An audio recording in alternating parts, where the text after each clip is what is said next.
And how you guys doing? This is very important in reference to the companies of my mother and father and family history and the entertainment industry and job industries, of course. You know, these people that have been blocking me from my mother and father's mansions, and some of these people have worked at my mother and father's companies, maybe at one time or another, and the activity of them sitting there all these years, over 30 plus years, when I've had to work in different jobs, and while they were just sitting at my mother and father's companies, just watching and laughing as they have, you know, sat there with their jokes and intimidation or their abuses with their conspirators, when I've had to work at jobs while they were just trying to reap all the benefits of my mother and father's companies, and they were just laughing at the situation of them feeling empowered by blocking me from my mother and father's mansions and estates. And, of course, it's illegal for them to do that. But while they were just sitting there, at the companies making big monies, when they were trying to steal the revenues and residuals that I was supposed to have received, or, them trying to play their power trip or whatever their game is, it's pretty much humiliation too, and physical uh, abuse and intimidation from these people, knowing that I'm the owner of the companies of my mother and father. So, this situation is pretty serious in reference to,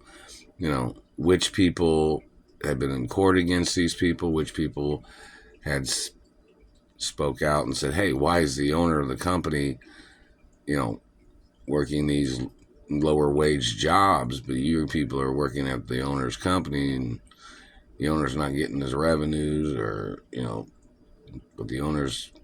been working at these jobs for over 30 years, different jobs. So basically the point of it is,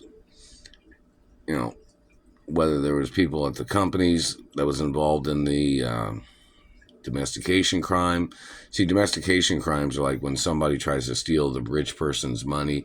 and then they try to enslave the person, like a Cinderella slave, where, Cinderella was, a famous person, but then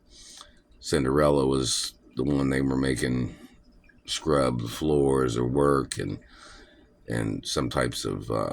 labor activities, while all these other people reaped all the benefits of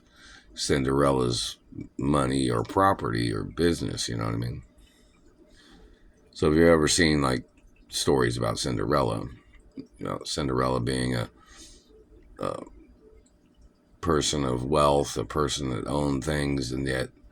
was being bullied and forced into labor. So, like, the situation being what it is, it's not, you know, it's not a legal activity for these people to have been blocking me when I had gotten kidnapped from my mother and father's mansion. So the story being, you know, very serious and needing, media attention, and which people, whoever they are, that was involved in this intimidation or these abuses, there needs to be, investigations on which people was conspiring against me. And there are all protocols in the media 24 hours a day of my identity. So, it's one of those things where, these people sitting there watching me working low paying jobs while they're working at my mother and father's companies getting paid big monies, when they're blocking me from my revenues, which is bigger than their wages at the companies. But yet they didn't go into court to say, hey, why is the owner of the company being enslaved at low wages, or why is the owner of the company having to work in these jobs when these people are executives or board members of the company, but when the owner is being enslaved like Cinderella hostage. So it's very serious, and